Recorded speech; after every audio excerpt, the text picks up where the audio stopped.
Good morning, and thank you for joining Retail Trends and Shopper Traffic Update 2021 Holiday Review, 2022 Early Findings and Expectations with Ethan Chernofsky, VP Marketing of Placer.ai. As a reminder, if you have any questions during the conversation, please use the Q&A function at the bottom of your screen. Now, here's your host, Deborah Weinswig, CEO and founder of Coresight Research. Thanks, Mara. Good day, everybody. Hope everyone's had a great week so far. We are here once again with Ethan to really kind of take a step back. And there is a lot of, kind of news and information on the global and macro landscape right now, and to really look at key retail data from 21 and, think about what was happening in the kind of world of retail. How do we kind of take that forward into 22? And we also want to look at some of the early data for this year because we are seeing things change already, which is really quite interesting. I actually had a very early breakfast today with a large retailer who was just talking about some of the global shifts with regards to traffic and trend data. And I think Ethan will be able to add on top of that. So Ethan, I'll turn it over to you to kick us off. Thanks so much, Deborah. It's always kind of a pleasure to be here. And so a quick introduction for those of you who will be seeing this data for the first time, what it is that Placer does and how we get kind of the analytics that we'll be using as at least the backdrop for the conversation today. So Placer is a location data company. What that means in the simplest form is people vote with their feet. We're showing you how they vote across retail locations throughout the United States. We do that by observing a panel of over 30 million devices. Very critically, this is anonymized aggregate data. We are GDPR and CCPA compliant. We're a privacy by design company, so built our infrastructure around privacy regulations to ensure that we are as far ahead of regulation as possible. We then analyze that data with AI and machine learning algorithms and present it in a range of different reports within our platform. So we're a SaaS company, and so everything on true trade areas, visit counts, the customer journey, void analysis, cannibalization, and a whole lot more. If anyone is interested, we have a section of free tools on our website in a section called The Square. So it's Placer.ai-The Square. We also have a free version of our premium product that you can check out if you're more interested in location data. And with that, Deborah, we can get to the fun stuff. I love it. It was definitely a dynamic year. I think that much can be said. Yeah. Yeah, it was crazy. I mean, as we look at this and we think about kind of where we went from the beginning of the year through, kind of the end of the year and everything in between. I mean, I remember talking to some of the large REITs, and that was kind of July, and they were talking about what they had seen in kind of like April, May, and June, right? In that second quarter. It was just unbelievable, kind of as, consumers were getting vaccinated and more comfortable and the weather was getting better. What they were saying, not only from a traffic perspective, but from like a transaction/conversion perspective. I don't know, kind of what your thoughts were. And then we certainly see the data here from like a, third quarter perspective, even stronger. Yeah. So I think we learned a couple of really interesting things. So I think we entered, I'd say 2021 with this thought process, or many of us entered 2021 with this thought process that brick and mortar had many, many weaknesses, and that in fact the overall retail space was facing this weakness. And I think instead of exposing a weakness, it emphasized that brick and mortar is probably stronger than it's ever been, even though it's different than it's ever been. And so when we think about the pace of the recovery, how we went from the declines that we saw in February, where again, you're open, but and this takes into account grocery. This takes into account essential retail as well. So you have massive storms in Texas and New York, another big setback. You finally start to see this recovery, a really strong summer. Then you see the Delta variant, but you can recover from that. And then all of a sudden you see Omicron, and even now in early 2022, we're seeing a recovery. So we saw a massive magnitude of recovery. We saw it happen very quickly considering the circumstances. And then we saw that it happens consistently, even when there's setbacks. So I think overall, if we entered the pandemic where the retail apocalypse narrative was still a thing, we are coming at least into this phase of what COVID has meant for retail with a fundamentally different perspective of what retail's offline future is.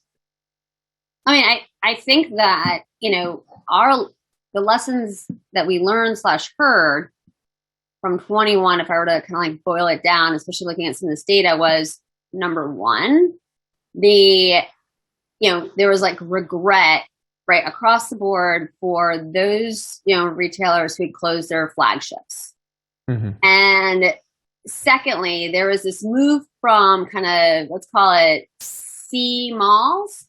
I mean, hey, if they could all be an A+, they would, but, certainly this kind of like upgrading of one's real estate. 3, we've seen a lot of these kind of like shop and shops. And that I think was, right, this idea of like, we've seen, the recent announcement with like Lowe's and, this movement more towards partnership, doing more. And one thing to know, which I know I like to get to the end somehow at the beginning, and then like, we'll kind of like breadcrumb our way back.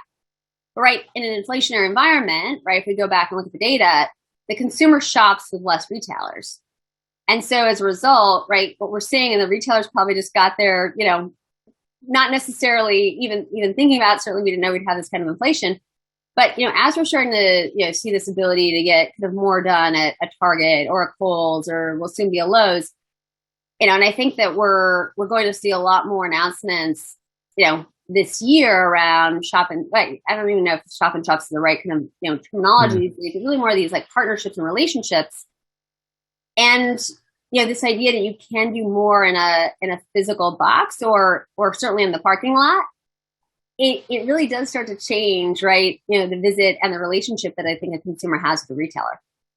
I think you nailed it on the head, and we're going to talk about this, more in depth, but this idea, and, you and I have had this conversation in the past about malls, where in theory, it's a space and you can fill it with whatever you like. And I think we're realizing in retail, obviously there's, limitations to that mindset, but it's a similar concept. You don't have to stick to what traditionally a store has looked like.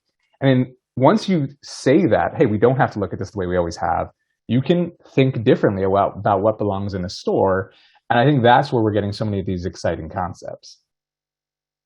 Yeah, I think that you bring up this very interesting idea around this like extended holiday season. So, right, it's almost kind of like once back to school is over, so, let's call it September-ish, right? That just kind of like flowed into holiday. And I was talking to somebody, not from like a commercial perspective, but more from like this idea of like celebration and family and like all these like positive vibes. Like, you're hearing this new, I write this whole like vibe economy now.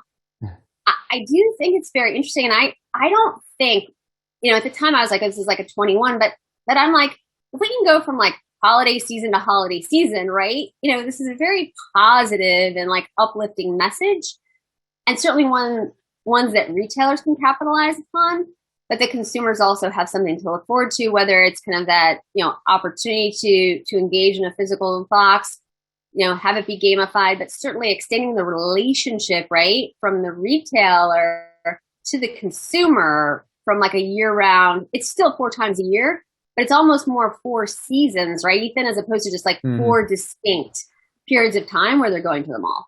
I mean, you touch on something really important, and I think it's the communication between the retailer and the consumer. And I think that's one of the elements of this extended holiday season that we don't put enough of an emphasis on, because it is a game changer. When you think that classically, Black Friday, Thanksgiving, this is the center of the holiday season, it is the peak, we build around it, and we all kind of flood the stores at that time, to now a situation where retailers basically said, we are facing a really significant mix of challenges. To help make sure you have the products you want when you want them, come earlier. Right? We're not going to be open on Thanksgiving. It's going to be crazy on Black Friday. Don't come then. Come earlier in the season. We'll be able to get you the product faster. And it wasn't with, doorbusters, and it wasn't with, hey, everything's 50% off. It was by communicating that message, they succeeded with it. So we saw like Best Buy, which is normally a very Black Friday centric retailer, have huge gains in October that help offset what we saw in November, where there was obvious declines when you look year over 2 year. And I think that ability to engage directly with the consumer. I mean, we talk about it all the time with, social media and how do you bring people into the store. I mean, live streaming, all these elements, this capacity to connect with the consumer and find that win-win I think was really significant. And I think a big kudos to, I think, retail overall in that capacity to communicate effectively and show that there is a way for everyone to gain if we change our patterns. As we kind of leave this slide, I mean, I do think that, what we saw right in the past, right, it's like, the consumer shopping up until the very last day, they don't, they feel like they've kind of spent their wallet, and that, but what we saw, right, with the holiday season also being pulled earlier, right, that spending, right, from an arc, you had consumers spending in October, November, and December. And so, right, they got to December and they're like, oh, wow, there's still like more, kind of money in my wallet or in the like bottom of, or in the seat cushions, wherever it might be. But that I think was also very interesting, and something I think that even they were surprised, right? The consumer was surprised by their capacity to spend. Yeah. No, I think it was a fascinating thing. But if you think about retail overall, it's who's able to kind of deliver on the promise. And, I know, like, kind of skipping to kind of who the retailers that we really look at that kind of won the year. I think there's kind of different groups of it. So one, you have the Targets of the world who were able to consistently deliver for their customers. And so, you think, we were talking about Target's Q3 earnings, you had those who were not thrilled with the fact that their margins were smaller because they took on some of the costs of inflation. But from a consumer perspective, Target just proved they're there for me once again. And the visits show that that is only increasing over time. They're one of the most successful retailers throughout the pandemic and look to be incredibly well positioned moving forward. I think when we think about, that group as those who kind of just delivered consistently, Target's kind of the emphasis. The other element was kind of like, what model are you using? So, you look at Costco and you think about their ability to turn every first visit into something more long-term because of their model. It kind of emphasizes where so many companies are trying to get to with their loyalty perspective of how do we make that cliff so that once you get involved with us, you keep on coming back for more. And I think these are the elements that we're going to see more and more retailers look to find their version of in order to capitalize on the success they have in the short term and making it something more long-term. I mean, I do think, so to me, right, so the shift has been not necessarily from the retailers on this page, but right, you think about like Walmart Plus, right, now we've got, this equivalent of a subscription model where, right, we're gaining insights into our best customers and how to serve them better. Costco has that, right, through their, kind of how you shop there, right, through the club membership. And, Target does through their credit card. So these retailers who have these kind of relationships that are extended beyond, I think is like absolutely critical. And then, what I learned from Target, right, was just how, hey, you and I are passionate about physical retail, but how much could be done out of that physical store, right? Because you could serve the customers in your parking lot. You could serve the customers in your store. You could then like ship from store. And so I do think that this idea that these physical assets, right, whether it's a sustainability perspective or whatever kind of how you want to think about it, but to be able to utilize them more effectively and, potentially need less warehouse space. And, as we start to see more like autonomous delivery robots in parking lots, right? Because, once you get beyond there, it can get complicated. We're starting to hear about like drone delivery for items under 5 pounds. I think the physical stores and, even as we start to think about like, from a metaversian perspective, I just think they're becoming even more important than they were pre-pandemic. I could not agree with you more. I think that the difference maker comes with which retailers are thinking about the store differently. And it doesn't matter. And, in different spaces, it's different things. So we're going to talk about off-price later. Off-price clearly has a much greater emphasis on what's happening in a location than, Warby Parker does. But they both recognize that the store provides them with specific values. And so if you're able to look holistically at what a store can do, and then think about your specific strategy and relationship with your customer, there are many, many ways to leverage that space to develop that relationship further, to drive revenue and to maximize each location that you do have. It's like I feel like I'm ready for like the great reveal. I mean, from a macro perspective, right, which is where I like to start, we still have supply chain is, kind of a key issue. And unfortunately, right, there's an expense there for, whether it's new systems or, kind of just the cost to kind of get inventory in on time. Then we've got, right, kind of labor costs. And so there's like a plus and minus, right? I mean, different retailers have talked about, in X number of years, we've seen wages increase, and, which is ultimately leading to inflation. And this is all kind of coming at them at the same time, right? Supply chain, labor, inflation, and, kind of a myriad of other issues. Are consumers going to, I'm starting to hear, this is actually super interesting, Ethan, about the movement towards live, work, play in mall real estate. And it could be off mall, on mall, but this idea that we're starting to think about how does the consumer, right, engage with physical, and maybe, we look at this kind of, the office building index.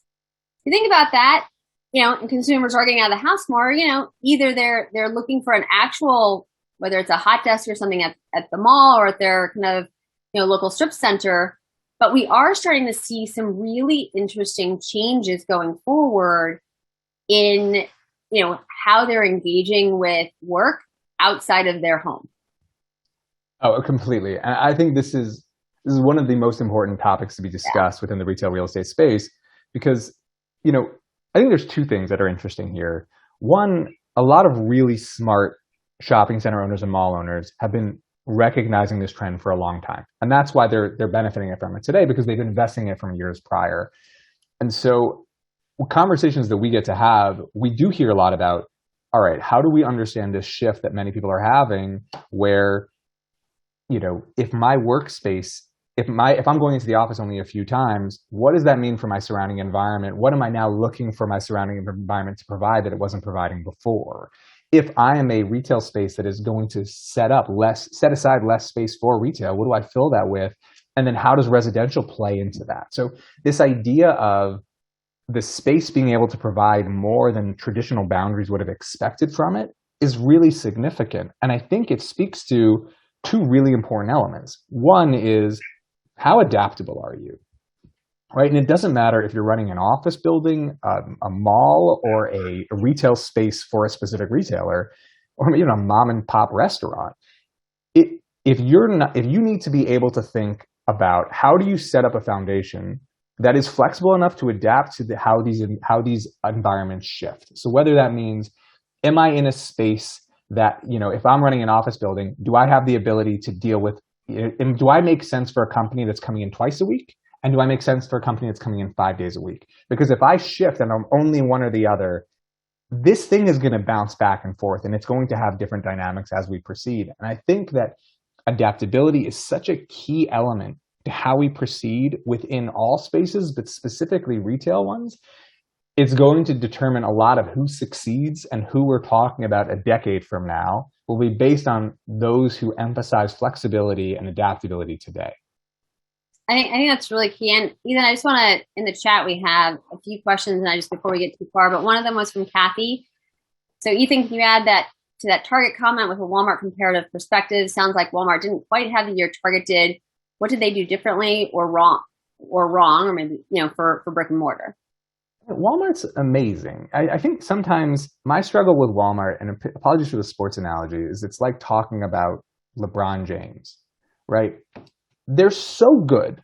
They're just so incredibly good that we sometimes forget how good they are, and we just we nitpick on details that are negative. I think Walmart has challenges that Target doesn't have relative to where they are. So they are the giant in the space. I think they are making really smart, intelligent investments in how they're evolving in the future. Walmart Plus, services, pharmacies, these are really smart moves, at least in my opinion. I think the challenge is that their space is getting more competitive. So if you think of the growth we're seeing from the Dollar Generals, Big Lots, Five Belows, that is eating into the visit share between them. And it's nothing, they're not doing anything wrong. It's just a more competitive space. Whereas I think Target, we talked about this before, Target has carved out this really interesting niche that we define as the middle. And I know there is some, people who disagree with that contextualization and saying, oh, Target's actually a value retailer. Maybe, but a value retailer doesn't have Apple in a store. They have the cheaper phone. They don't have Disney Store in stores. anyone who's bought a Disney product knows that. Target really understands that middle lane, and there's just less competition there. And they have a little bit more flexibility. So I think relative to their current status, Target is in a better position, but that should by no means be taken as a Walmart's weaker than they were before. I think they're incredibly strong. They're the top of the retail, mountain still. It's just they have a more competitive landscape to operate in. I may take the other side of that. If I can disagree. So I do think that what we've seen is a little like guardrail to guardrail, right, with Walmart, because, right, this, we want to fulfill these orders, right, like out of our DCs and, kind of going to this side, and then, wow, like maybe we should be thinking about utilizing our stores more as DCs. Wow, right. And so this, I think, constant like back and forth internally is not only challenging for suppliers, but, ultimately, kind of there from an employee perspective, I do think that there can be that confusion. And, right, do we want to be a marketplace? Do we want to, right, have our own brands? Right? What is it that, and, they're obviously at such a size that, everything, like every little thing they do is, right, kind of, exponential. And I think that, from a Target perspective, right, they're domestic, right? Their supply chain is, kind of, I think, an area where they've focused. They were really, I mean, I would say better lucky than good. Right? They had really focused a lot on the supply chain right before the pandemic. So they were in an excellent position in terms of having, kind of the latest tech stack in that area. And so I just think it's the tale of a huge, right, kind of, multi, really in many international markets with those complexities, and trying to kind of figure out, right, which, and you can do both, right? You can really focus on delivering from your store, and you can really focus on kind of warehousing and supporting, your vendors. There's no reason you can't do both. But I do think that there has been, it's just a much bigger company with much bigger complexities. I think they're both operating incredibly well in what I would say is a very competitive environment. I think that you bring up the great point that you have, like, ankle biters or whatever we want to call them. We've got more of those for Walmart right now. Mm-hmm. It's hard for me because I feel like I'm normally the guy who always says like Target's the next big thing. So it's hard for me to take the Walmart side. But I feel like there's one of the things that always impresses me about Walmart, and I'll go back to, a few years to like the Jet example, is it seems like they're a company that when they make a step that's not necessarily the greatest of steps, they're really quick to learn from it and figure out how to utilize it to their advantage. And so I think there's something about a company of that size that even some of the movements, and like, and I don't want to give away everything we're going to talk about today, but like even like, Macy's is another one we talk about this with, but like Macy's has all these attempts. Do I think everything that they release is brilliant? Absolutely not. But a company that's trying things and has a thesis and tests it, and then if it doesn't work out, pulls it back, those are the ones that at least make me feel really optimistic about their future because of that willingness to try things. I have to say, you and I this is like why this is like so fun is we have seen, I think, because like I've mentioned this to many people, right? Like from a Macy's perspective, right? Their interest in, right, like trying something and, like kind of, failing forward, failing fast, whatever you want to call it. But there's like a renewed energy, right? And I mean, they just reported fourth quarter, which was like off the charts, but that I find very exciting. And I do agree with you, right? As Walmart has kind of, I think, learned quite a bit during the, certainly during the last year. And so it's like, they went here, right? This idea of guardrail, but it's like they went here, they learned, okay, we're going to go over here. Mm-hmm. And maybe, it goes back to, right, from an analyst perspective, we're not used to seeing companies of that size be able to move that fast. And that I think is definitely, I do learn from you, Ethan. This is another way to kind of think about it, in that it's amazing to be able to move that quickly. I mean, I think, it's so interesting because I do want to you think about, and I want to touch on the slide that we have up because it's one of the things that really kind of took me by surprise, but it shouldn't have, if that makes sense. So when there was sectors that were jumping early on in the pandemic, and pets, home furnishings, there was other ones like home improvement, my expectation that was most things were going to look like Home Depot, Lowe's, this crazy surge, and then they would dip back into like something less than thrilling. And it wouldn't be any negative. It would just be because you can't sustain a peak that's high above your norm, above what your normal growth would look like.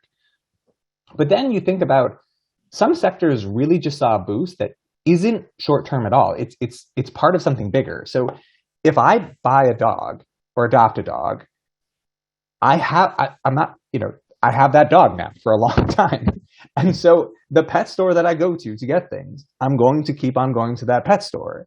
And I think that was something that I know it sounds so silly to miss, but I didn't realize how the longevity of some of these trends, and home furnishings is another. Like, I saw it within the same lens as home improvement. All right, people will buy a couch because they moved into a new house, but that's it. But we're working from home. We've been in our house for such an extended period of time. Oh my God, I hate this table. I need this new desk. That kind of mix of like the first time demand of people coming into the suburbs and the people maybe moving into the cities for like an IKEA, it's created something that's far more long lasting than at least I would have initially expected. I mean, well, it also goes back to, I had some data around, right? We're also using our homes much more. So not only are we here and we're like, oh my gosh, like I've always wanted to change that lamp. I hadn't had the time, like, I was going to live with it. But now, right, maybe the lamp fell over. Like, oh yeah, I can buy a new one and not feel bad, But this idea that, we're just utilizing everything a lot more. So things are breaking or wearing out faster. Whereas, right, we used to spend X amount of time at our residence and then X amount of time outside the residence. So I think that's one thing to think about. Secondly, right, you think about from like the pet perspective, and I do think like the Petco Lowe's, I think they're going to have 15 Petcos inside of Lowe's by the end of March. So, right, we're kind of a blink of an eye away from that. So we'll see kind of what that does from a traffic ticket perspective. And I think there's so many more things that they can do with that, right? I've got my dog in my car. I need to pick up something at Lowe's. I'm not going to leave the dog in the car. I'm going to take the dog inside, right? Petco can have somebody walk the dog around the park. I don't know, but like, I think that there's so much. But right, this idea around kind of, and it's not just right the pet and the needs of the pet, right? Then there's like advice on the pet. And so I think it goes back to something we brought up on like one of the very first slides around loyalty and relationship between the consumer and the retailer. And then ultimately, I think the REIT can provide a lot of services as well. I feel like this slide has, like, there's so much that we can kind of contextualize and take away from this, all about kind of habits we've seen, habits that that this whole idea around like staying power that, kind of have longevity. And then some of the new habits, right, that we're starting to see form that will also have staying power. Yeah, I mean, it's pretty fascinating what's the same and what's different, as opposed to if we would have asked ourselves 2 years ago, what would be, and maybe a little less than 2 years ago, what would be the same, what would be different? And it's, I mean, shocking how wrong. At least I feel like there were so many things that I at least completely off on. Behaviors that you thought would stick that didn't. Behaviors that you thought would go back that, that would never go back that did. Yeah, I mean, it's interesting. There's a question I want to address from Mark, which I think is very interesting to the slide, right? Do you think consumers trading down to Walmart, Aldi, off-price, and deep discount variety stores, et cetera, due to inflation? And if not, do you expect it to happen later in 22? That is typically, right, we do see this trade down, but there's also, right, if you look at the plate, right, there's like the trade down on the plate itself, right? So we used to call it, like, I've written like numbers of reports, I call it steaked chicken, right? And I'm like, it means something to me, but I'm like, thought about this afterwards. I'm like, does that actually mean anything? Like a steaked chicken report? I'm like, maybe they're like looking at, kind of doing kind of calls on these markets or whatnot. But this idea that we are, kind of already starting to see a bit of a trade down. That can be within retail, that can be within, right, what's on the center of the plate, if you will. And it can also be kind of where we start to change some of our lifestyle at the perimeter or the periphery. But I do think that this goes back to visits, because, like I said, there is this consolidation of visits during an inflationary environment. But also, it's not just into fewer retailers. It's also just like less visits. I mean, if you look at, right, I think, gas prices are literally an all-time high in California, right? Everyone's going to be, my dad, right, like growing up would be like, if it's a penny different, we're going to like drive across town to get the cheaper gas. I'm like, Dad, doesn't make any sense. But he's like, oh, but it's cheaper. I'm like, yeah, but we've got the gas here. Anyways, But I think that, that, right, I mean, and I've always said with gas prices, right, because it's very prominent, right? Like everyone can see it. And so you start to think differently, right, about behavior.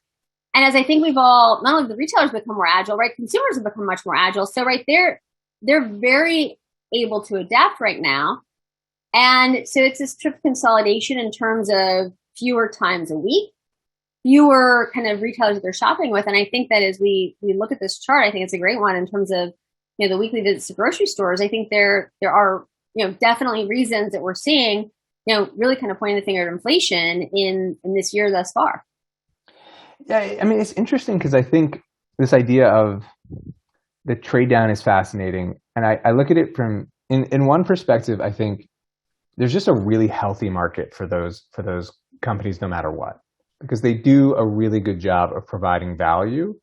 And in many cases, I mean, that's enough. As long as the experience is positive, there's going to be a part of the consumer journey that they capture, even in the, a normal, pre-COVID environment, with less dealing with inflation and the like. That said, I'm really fascinated by like the pop shelf move, because to me that indicates something where they're all recognizing that there's a great opportunity and we want to be in this value lane and it's fantastic.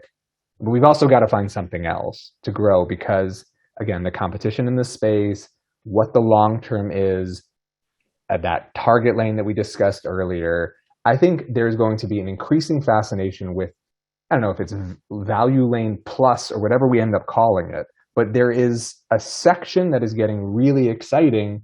And to me, Pop Shelf is like maybe the most fascinating thing to track in retail, because if that works well, I think you're going to see a lot of people try to copy. Yeah, I mean, I think it's right. Retail does a great job of like seeing the innovation and then making it their own. Mm-hmm. And I do think that there's going to be kind of much more of that.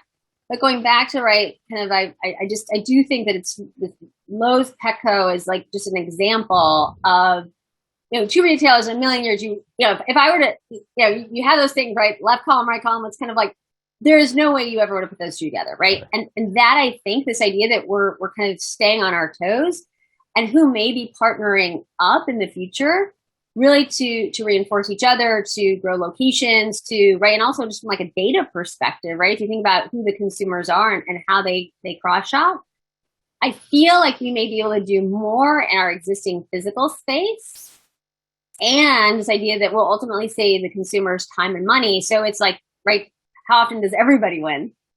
Yeah, you're right in the sense that it is totally out of left field, in that those are not brands you would have put together.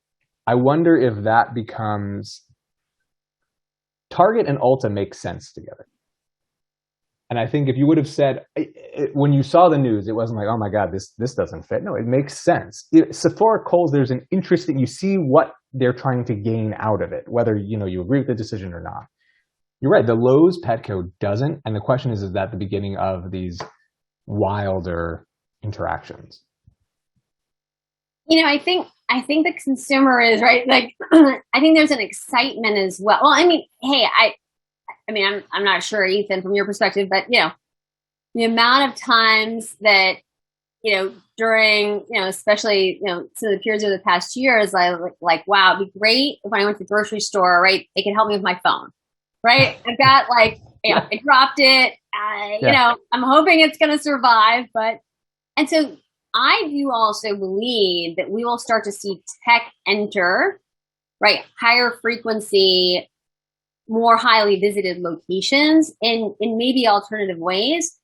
But this idea that, I as a consumer can have a different relationship also with my tech, that to me is, something that I've stayed up late nights recently thinking about, because that I think could be the next iteration of some of these partnerships. It's so interesting. I want, and we can go back to any of the topics we're skipping, but I do want to talk about this within this kind of right sizing lens, because when we think about right sizing, we think about, I'm a large company, I have to shrink my store count. It's basically like, the restroom to, closures. But I think what's fascinating about the term right sizing is in what the term means, it's how do I find the ideal fit or the ideal reach for my physical footprint. And I think we need to think of store in stores within that lens. I think we need to think of the optimization of a retail footprint, think about a CVS. I think we need to think about new concepts like a pop shelf within that lane. Even like new concepts like a Bloomies versus a Bloomingdale's, where like Bloomingdale's works amazing in a high-end mall, but Bloomies can get me into the high street, whereas I wouldn't necessarily be able to reach that with my classic format. And I think this idea, this like Lululemon-esque idea of all of these different types of formats that can work in different environments is really brilliant. I think it's the future of retail. And for a lot, also because of what you mentioned, this, how do I put the right technologies in the right spaces and which ones belong in a high street environment experience? What technologies fit that?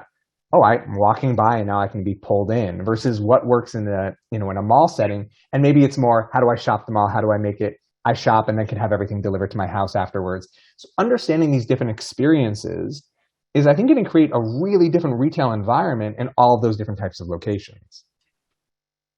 That is a big idea. I want to address, Mark asked us a great question. Could the conventional store stop this inflation consolidation downward through personalization and make sure that the key items in your basket get personalized offers for you and those like you that buy those same items?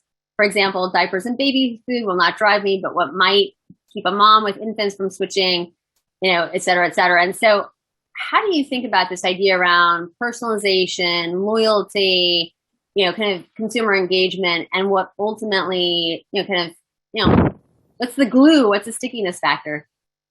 I actually have been struggling with this question a little bit with some of the the recent changes to how we interact online and what information can get back to a retailer, and then therefore how they can personalize for us. So personalization is obviously very, very important.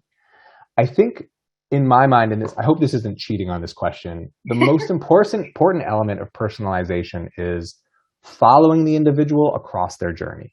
So it's less about, hey, Ethan, do you want this specific item? And it's more about, hey, Ethan, we know you were in a store and you found the size you like. Does that transition to when I sign online or when I sign up for their loyalty program and then I sign up online? It already has my fit and it's telling me, oh, sorry, we don't have any larges in this shirt, in this type or color. You can get it. We can get it to you though in a week.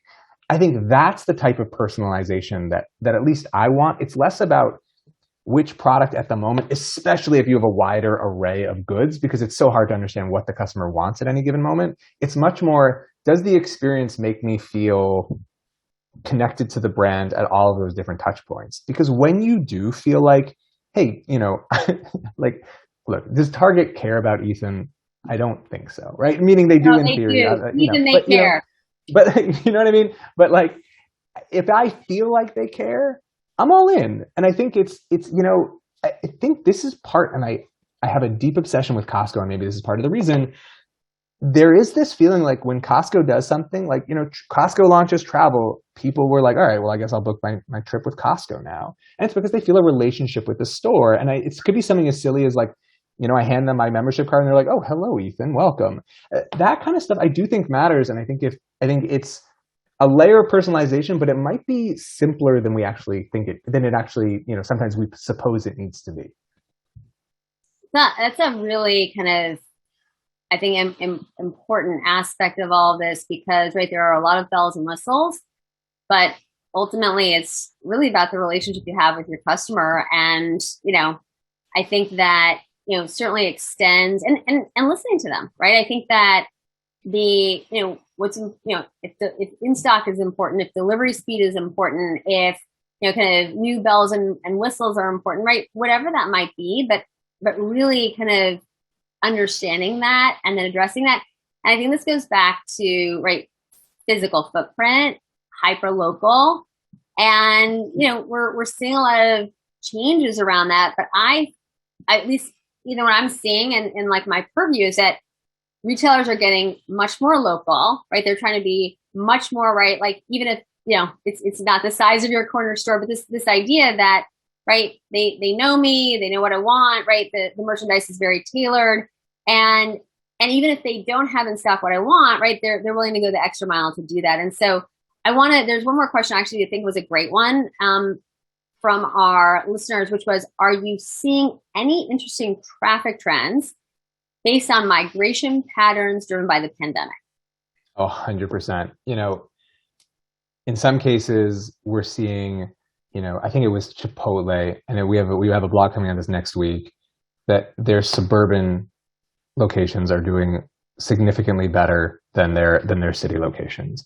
For some retailers who are kind of oriented in both, we see those trends. It does depend on the area, though. So if you look at Miami, it's very, very different from Boston or New York, or San Francisco, maybe at the extreme. So San Francisco and Austin are massively different.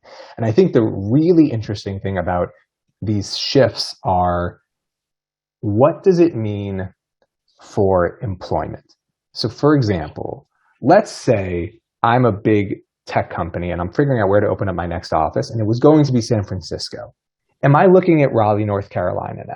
Am I looking at Austin? Am I looking at Seattle? Am I looking at some of these places that are a step beyond? And if I go there, and that talent who in the past would need to go somewhere else to go to these top tier tech companies can stay home, and then that salary that they're getting is actually more affordable for the company, it gives them a higher earning power within their area, I think that could create a lot of really exciting spending opportunity and retail opportunity as well. So I think this entire migration shift is unbelievably fascinating. And where we kind of shake out within the next few months, I think will go a long way in telling us what the long-term implications will be.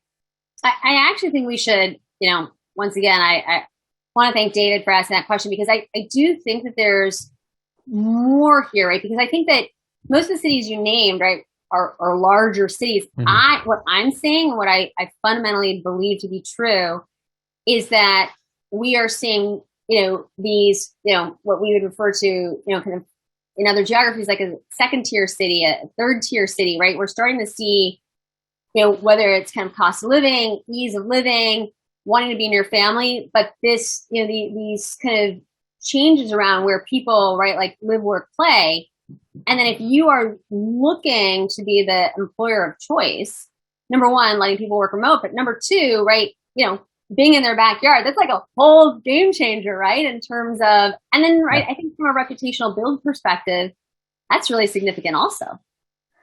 Yeah, I think this hub concept is going to be important, because I do have this, as a company, we kind of were given this flexibility. And I think that was really, really exciting as professionals to have the understanding that I don't need to come into the office every single day. I can live my life the way I want to. As someone who's been working flex for the last decade, that's something that if it had been taken away from me, oh my God, it would have been a disaster. But I do think, having worked flex for a long time now, the office still provides something exciting and interesting. It's fun to see your colleagues and to have the day where you all have lunch together and you have a brainstorm together and you get to bounce ideas off each other where you don't need to set a Zoom meeting ahead of time. That is an exciting part of the work environment. And so I do think this pendulum, maybe, again, I think we're going to be flex in some form or another moving forward, but the extreme demand on the flexibility, I think, is going to bounce back. And so this idea of, what's the place I want to be? What's the format I want to be in? How far away do I need to be from an employer? Those calculations might shift. I don't think they're going to change completely. And I think the employers who can get ahead of that trend and place themselves where people want to be, and even, by the way, the retail locations that can figure out how to align themselves around it. So think of like Industrious within, a Macerich Mall or a Taubman Mall in New Jersey. Those concepts have extra value now, not less. I mean, that's a huge idea. I think we should wrap it up there, because that's really kind of just a lot to digest. And I know we didn't even get to so much of our content, but for everyone who's been on with us today, we will make the slides available. And of course, Ethan and I are always, as you can see, passionate to talk about this topic. Ethan, thank you so much for joining us. Enjoy the rest of your day, and everyone enjoy the rest of your week. Thank you so much. Have a great day, everyone. Take care. Bye-bye.